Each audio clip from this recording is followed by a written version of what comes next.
Hello my dear मित्रों, मैं dear दीदी आ गई हूँ और एक बार फिर से एक नया वीडियो लेकर जो होने वाला है हमारे चैप्टर नंबर 4 का पार्ट नंबर 2। इसके पहले हमने देखा था इंट्रोडक्शन और अब हम देखने वाले हैं सिस्मोग्राफ एंड सिस्मिक वेव्स। तो इसमें बेसिकली हम 3 टाइप की सिस्मिक वेव देखेंगे और सिस्मोग्राफ के बारे में इंफॉर्मेशन लेंगे। तो चलिए शुरू करते हैं।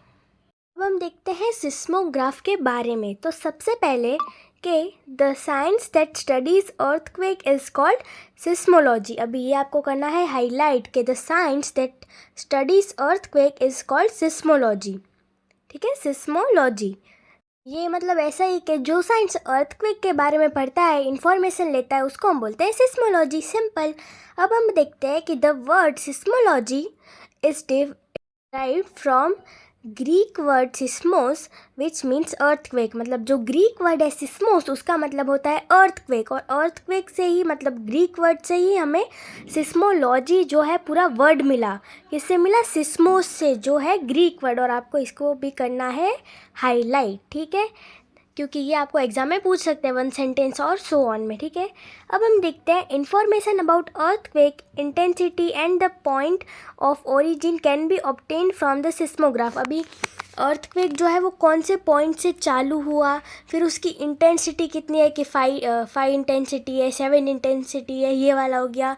ये सब हमें किससे पता चलेगा? सिस्मोग्राफ से। सिस्मोग्राफ से ये वाली इंफॉर्मेशन हम ईजिली गेन कर सकते हैं। Then the main part of this instrument is a hanging pendulum. देखो इसका मेन पार्ट जो है वो है हैंगिंग पेंडुलम। अभी ये वाली इमेज थोड़ी कंफ्यूजिंग है, इसके बाद हम और एक इमेज देख लेंगे जिससे हमें क्लियरिटी मिल जाएगी। ठीक है, तो इसका मेन पार्ट क्या है? हैंगिंग पेंडुलम है, जो इसमें दिख रहा है वो वाला।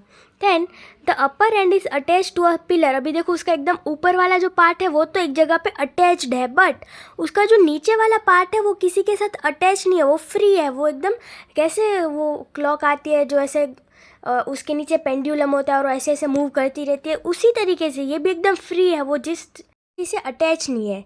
बस उसमें वो जो लास्ट एंड है वहाँ पे एक पेन लगा दिया गया है। ठीक है, एक पेन लगा दिया गया है और उसके सामने ही एक सर्कुलर हमारा एक स्ट्रक्चर है जिसके ऊपर पेज काइंड ऑफ है, जो पूरे टाइम घूमता रहता है और उसके साथ ही पेन अटैच्ड है। अभी जैसे ही अर्थ में कोई मूवमेंट आएगा तो वो पेन, वो जो पेंडुलम है वो इस तरीके से हिलेगा और उसी तरीके से ये जो सारी आपको लाइंस दिख रही है वो क्रिएट होगी। किस तरीके से कि अर्थ में जैसा मूवमेंट, जितना ज़ोर से मूवमेंट उतनी लंबी लंबी लाइंस, और इसी से हम इंटेंसिटी और वो सब पता कर सकते हैं। फिर it is linked to a clock as well. अभी उसके साथ ना एक क्लॉक भी लिंक्ड होती है ताकि हमें पता चल सके कि कितने सेकेंड्स तक अर्थक्वेक आया, उसकी इंटेंसिटी क्या है। मेनली क्लॉक इसीलिए होता है कि हमें टाइमिंग पता चल सके कि कितने टाइम तक रहा अर्थक्वेक।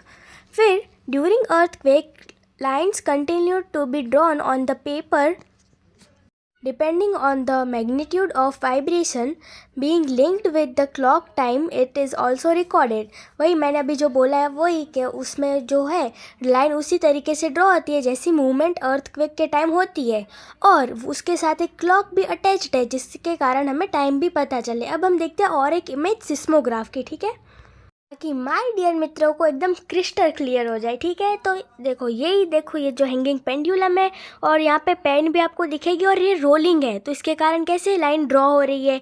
और साथ साथ में क्या अटैच होगा? हमारे टाइम को काउंट करने के लिए, मतलब क्लॉक अटैच्ड होगी। ठीक है, बस इसको ही हम बोलते हैं सिस्मोग्राफ। आई थिंक हमने इसको छोटी क्लास में पढ़ा है। अब हम देखते हैं सिस्मिक वेव्स।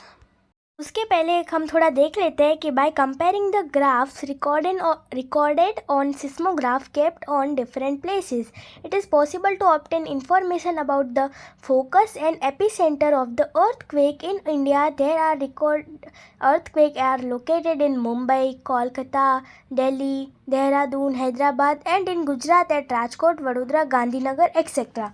अभी देखो ये जो हमारा है सिस्मोग्राफ, उसके कारण हम फोकस भी जान सकते हैं और एपिसेंटर भी जान सकते हैं। देखो और एक बार मैं अगर आपको बताऊँ तो लैंड के अंदर इंटीरियर में जिस पॉइंट से अर्थक्वेक चालू हुआ तो उसको बोलेंगे फोकस, और उसके एग्जैक्ट ऊपर लैंड सरफेस पर जहाँ से फिर वो स्प्रेड होना चालू होगा उसको हम बोलेंगे एपिसेंटर, जो हमने देख लिया था। तो उससे हमें ये भी पता चलेगा किससे, सिस्मोग्राफ से।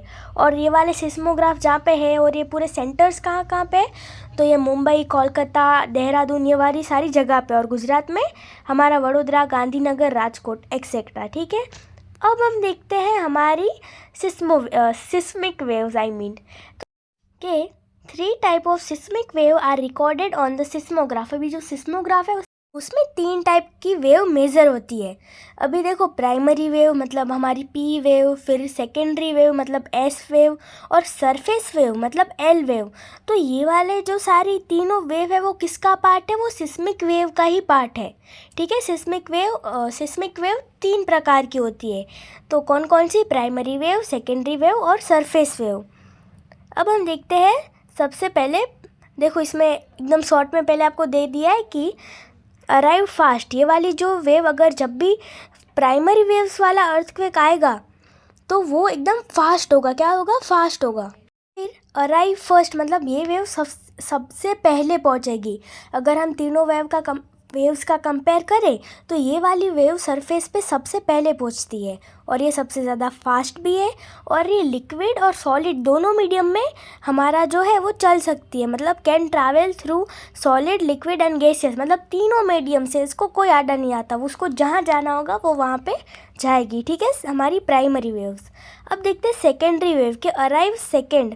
अभी ये होती है वो सेकेंड, उसकी स्पीड किससे कम होती है, तो प्राइमरी वेव्स के कंपेयर में ये थोड़ी स्लो होती है। फिर can travel only through solid medium, अभी ये सिर्फ सॉलिड मीडियम में ही ट्रैवल कर सकती है। ठीक है, देन सरफेस वेव के अराइव लास्ट, ये बहुत ज़्यादा धीमी गति की होती है, उसको कोई जल्दबाजी नहीं है, वो आराम से आएगी। आई थिंक इसकी स्पीड कुछ 3 से 4 किलोमीटर होती है, जबकि प्राइमरी वेव्स की स्पीड अराउंड 14 किलोमीटर समथिंग होती है। हाँ, 8 to 14।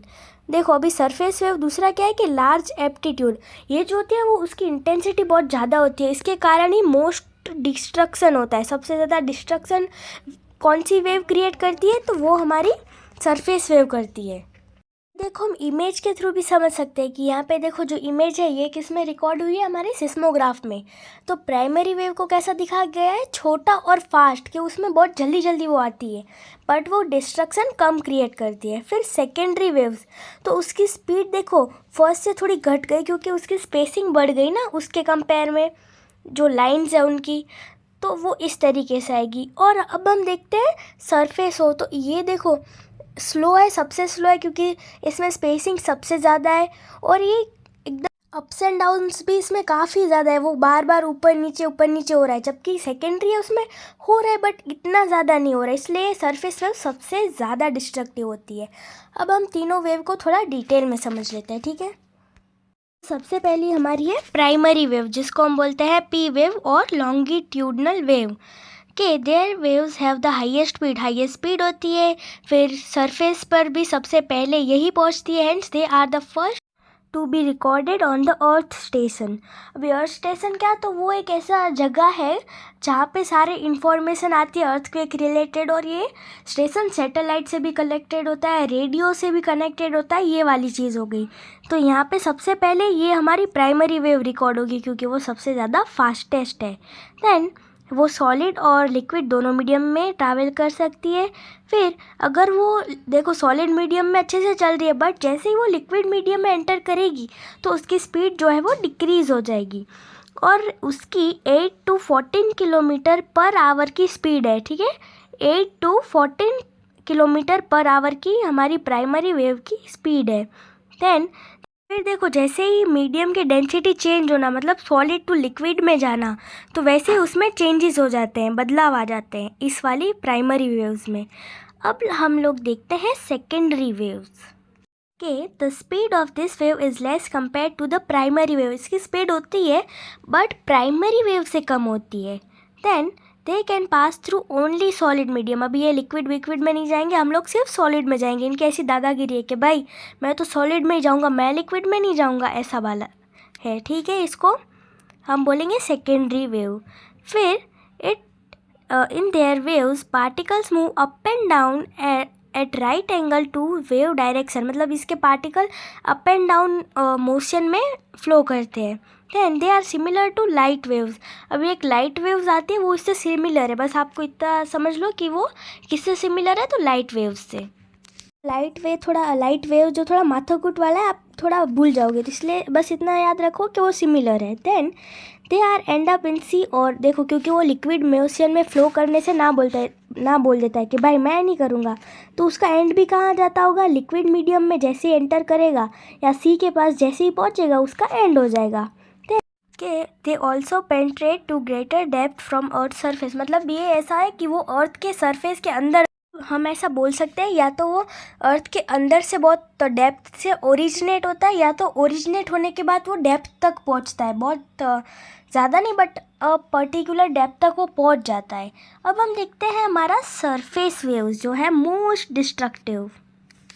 अभी देखो जो सरफेस वेव है वो कैसे मूव करती है, तो हम जैसे ही पानी में पत्थर डालेंगे और कैसे वो हर डायरेक्शन में स्प्रेड होगी, उसी तरीके से सरफेस वेव स्प्रेड होती है। और उसकी स्पीड कितनी होती है, 3 किलोमीटर पर आवर। और देन ये जो वेव्स जो होती है जैसे वो सरफेस में होती है, उसके बाद वो वाटर वाले एरिया में पहुंचेगी, ओशियन में पहुंचेगी, तो ये इतनी ज़्यादा हाई इंटेंसिटी की होती है कि उसके कारण सुनामी आ जाती है। ठीक है, क्या आ जाती है, सुनामी आ जाती है। और इन्हीं सारे कारण से हम इसको बोलते हैं मोस्ट डिस्ट्रक्टिव। ठीक है, आपको पूछ लिया कि भाई मोस्ट डिस्ट्रक्टिव वेव कौन सी है, तो आप क्या लिखोगे, सरफेस वेव, और उसको हम एल वेव भी बोलते हैं। Then they can not pass through the core, मतलब वो मोस्टली है ना, ये जो वेव होती है वो सरफेस पर ही जनरेट होती है, सरफेस के अराउंड में थोड़ा ऊपर नीचे होता होगा, बट वो कोर तक नहीं पहुंच पाती क्योंकि वो सरफेस के ऊपर या सरफेस के आसपास जनरेट होती है, इसीलिए वो बहुत ज़्यादा स्प्रेड हो जाती है लैंड पर, और इसी के कारण ज़्यादा डिस्ट्रक्शन होता है। ठीक है, क्लियर माय डियर मित्रोस। अब हम देखते हैं characteristic of speed and direction of P and S wave give information about parts of this wave. अभी देखो हमारी जो सरफेस वेव है कोर तक पहुंच ही नहीं पाती, तो हम वो हमें इंफॉर्मेशन बेचारी कैसे देगी, वो पहुंच ही नहीं पा रही है। बट हमारी जो पी वेव और एस वेव थी प्राइमरी, और हमारी कौन सी थी, सरफेस वाली, तो वो जो है वो हमें इंफॉर्मेशन दे सकती है कि अंदर ये वाली चीज़ें, या तो ऐसा सारा फॉर्मेशन है। मतलब पी और एल वेव हमें पी और एस वेव हमें इंफॉर्मेशन देगी, और एल वेव बेचारी पहुंच ही नहीं पा रही है।